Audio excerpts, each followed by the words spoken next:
Let's talk about angels and everything that has to do with becoming an angelic human and embracing our angelic gifts while we're still in the human body. I'm wa-shay-la Sananda. Thank you for joining me today. So the inspiration for this video came from, I've recently been doing some videos and sharing about the Alchemy light sphere photon ball products. I have one here with me. And if you've been following me, you've probably seen some of my meditations where I have people meditate with them and share this energy. It comes from the angelic realm. And I'll include a link in the show notes. So if you haven't heard of this or don't know what I'm talking about, you can go read about it, see some videos, do some meditations, and all those things. But this is what has inspired this video today. It's not about the Alchemy spheres, it's about the angelic realm because they come from the angelic realm. And some people have been asking me questions about what that means and what does it mean for us to become angelic humans, because the angelics are bringing this technology and their divine light and essence to us while we're here as physical humans experiencing this life.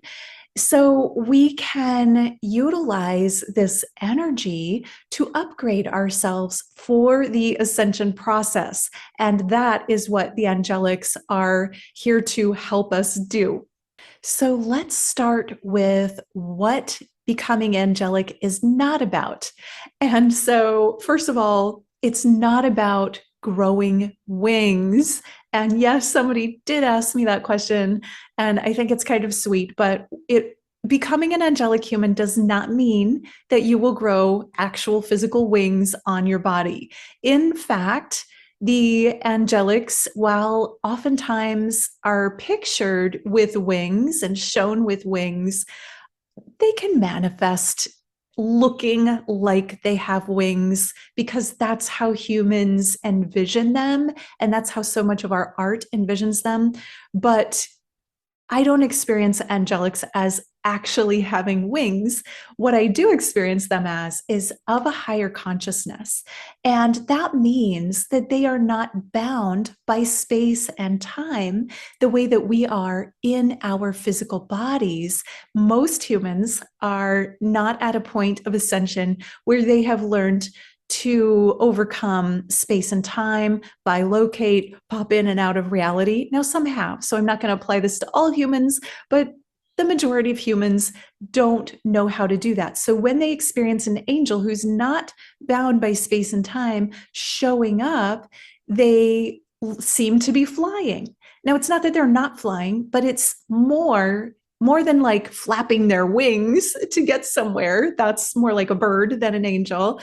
Angelics can just pop in to our reality. They existed before they popped into our reality. What's happening is our consciousness is suddenly perceiving their presence. Maybe they've been there all along, but we are suddenly able to perceive them because we've raised our consciousness, or perhaps we're in a meditation where we've expanded our consciousness, and therefore our perception doorways are wider open so that we can perceive a larger bandwidth of frequency. And so those beings that are on a higher frequency become perceptible to us. Does not mean that they weren't there before. It only means that now we're able to see them or make contact in some way. Even if you can't see them, you might feel them or experience them as if they've just shown up when they've really been there all along. Or you can call their energy in and have them come to you and become aware of their presence.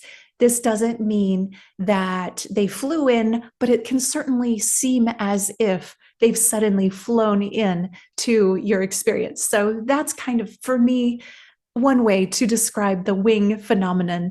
When you become an angelic human, embrace your angelic body, that does not mean you will grow wings. It's a fun idea, but it's highly unlikely. I'm not going to say it's impossible because I don't believe that anything's truly impossible, but it's not likely that any human is going to sprout wings when they're working on becoming an angelic aspect of themselves. So, when I talk about angelic bodies, I am really referring to this higher field around us, the morphogenetic field, the aura around us is becoming, we are becoming less dense, and that field is becoming of a higher frequency and a higher vibration.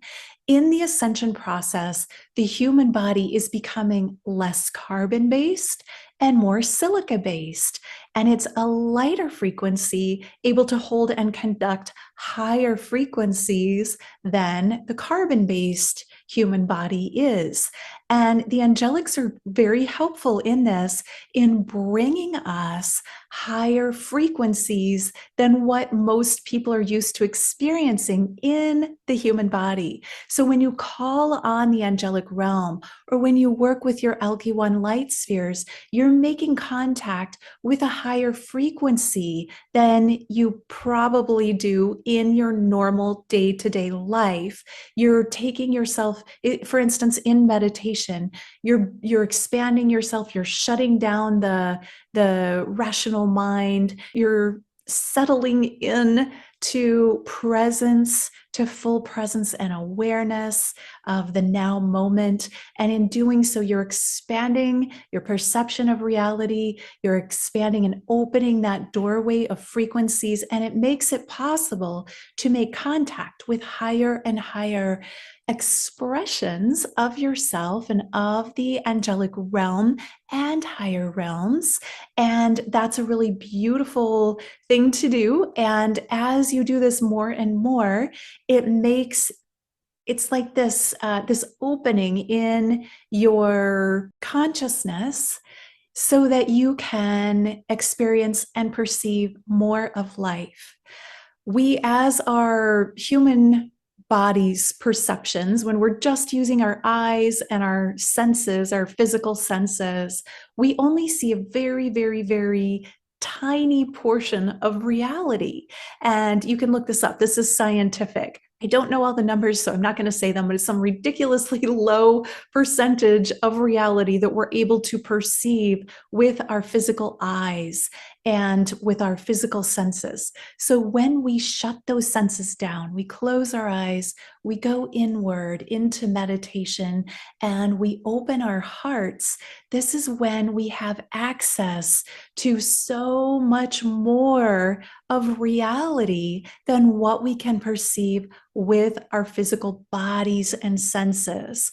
And this is also true for the angelic realm. When we shut down all of those beta and alpha waves in our brain, and we start to sink down into those lower brain waves. When I say lower, I mean slower, but actually we're expanding our consciousness in doing so, and reaching theta and delta waves.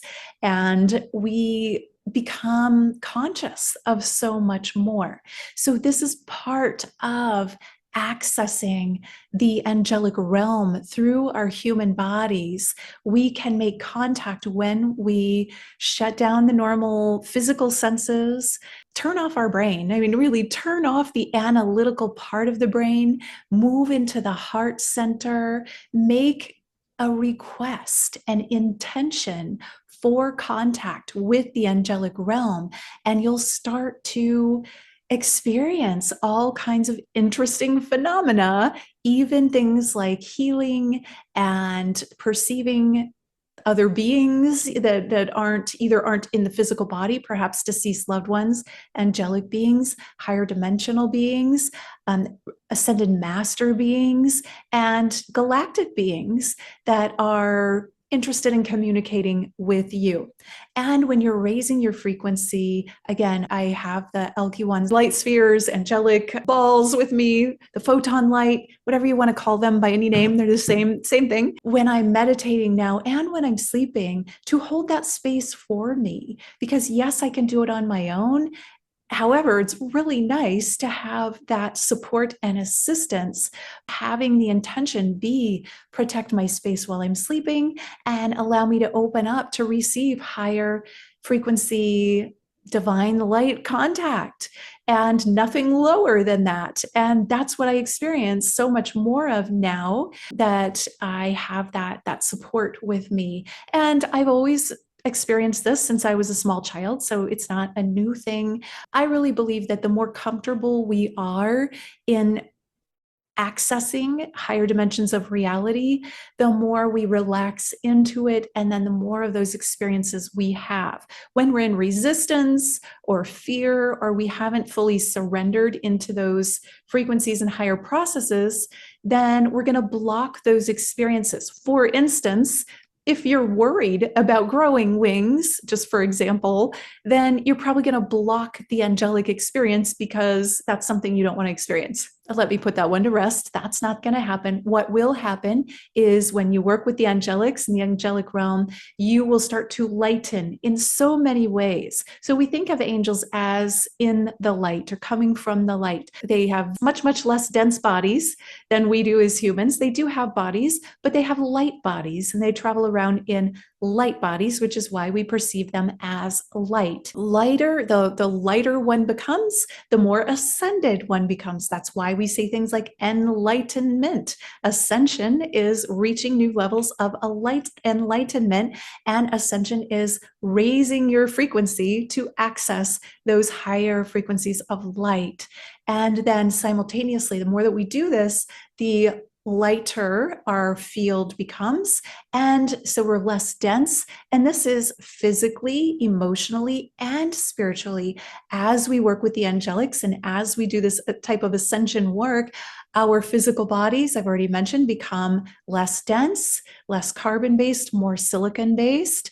And then they also, our emotions become less dense. You will see so many people who work with spirituality also working with people to clear trauma, clearing trauma from your physical field, from your energetic field, from your emotional field. We all as humans have had trauma. Even being born can be very traumatic. There are traumas throughout our life that if we're holding them, they're creating density. Traumas lead to denser and denser vibrations in the body.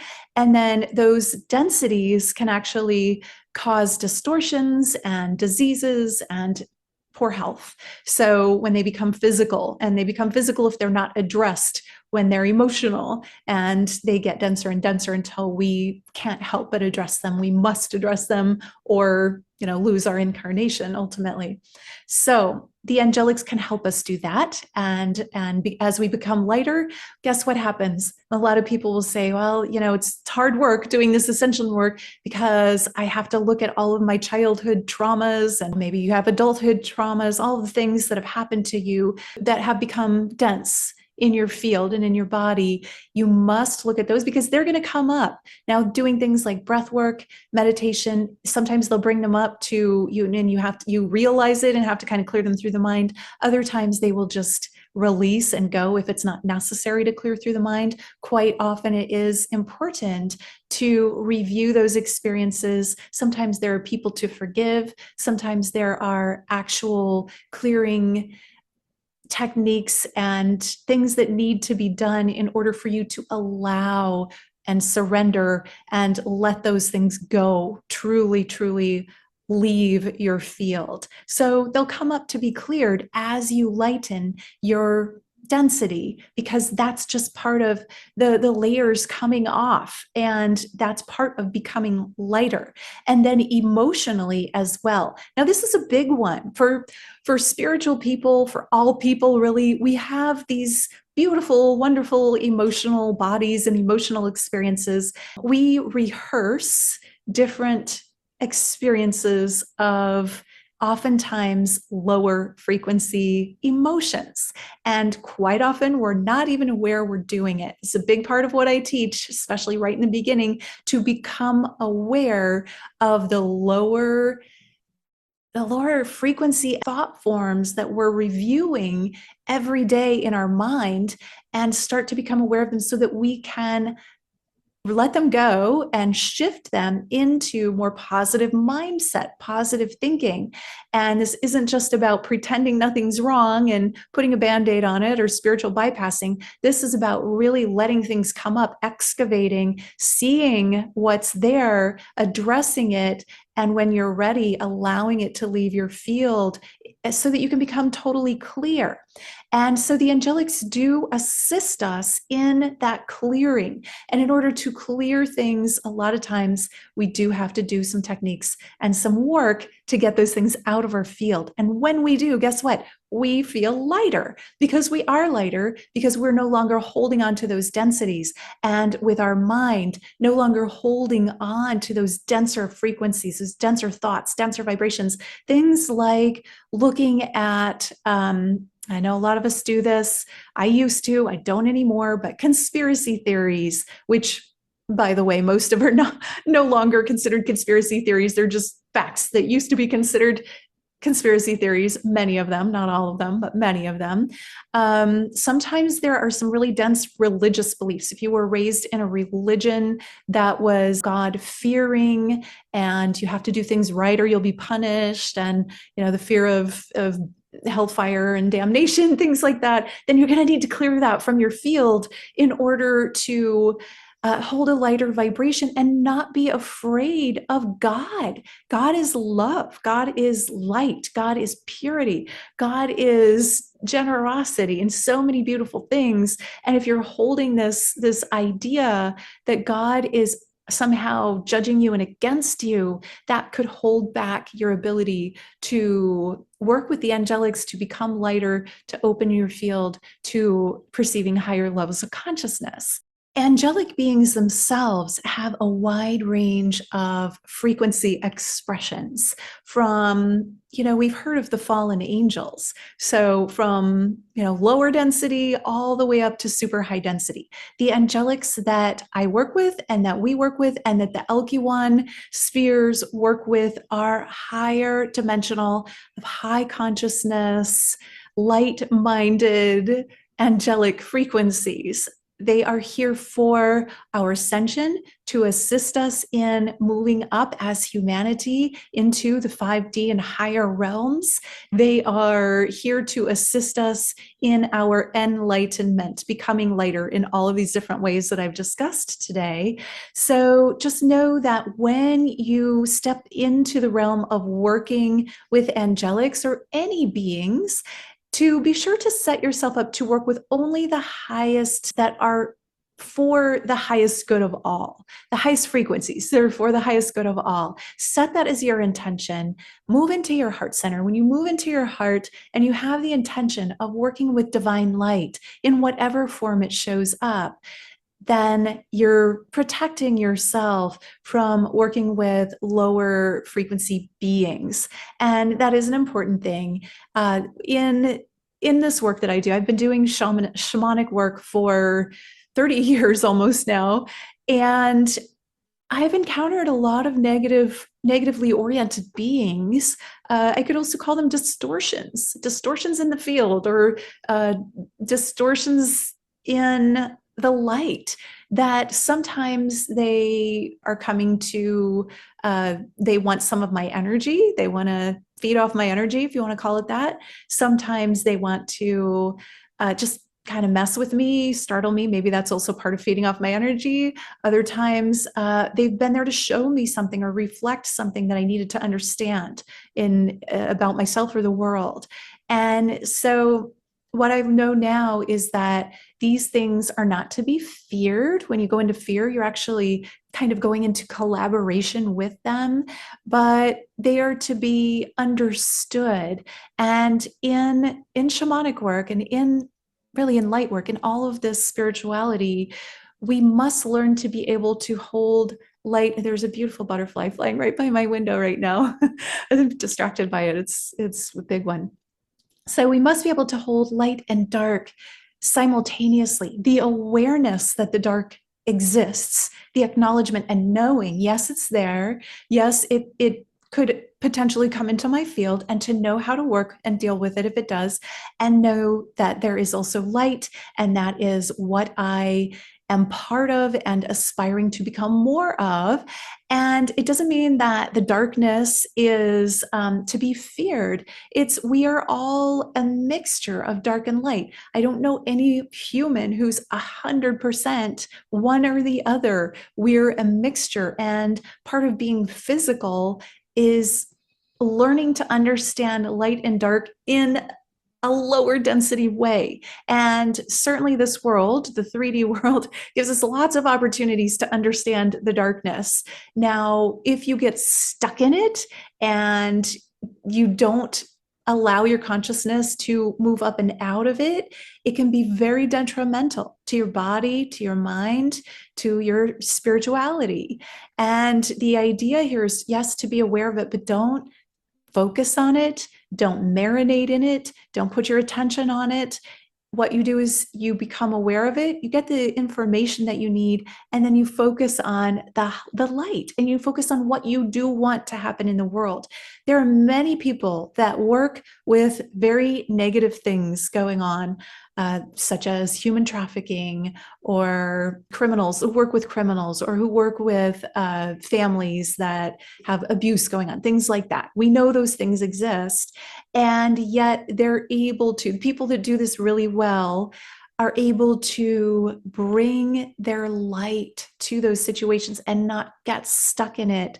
I feel like anyone that works with those dense areas and gets stuck in it, it's going to be detrimental to your health, your mind, your body, your spirit. But the people that can anchor themselves in the divine, anchor yourself in God's light, in the angelic realm, whatever ways you feel work for you, and then bring that anchoredness into the lower frequency places that you're working, that's what's going to really create change and allow that person to do a great job without getting stuck.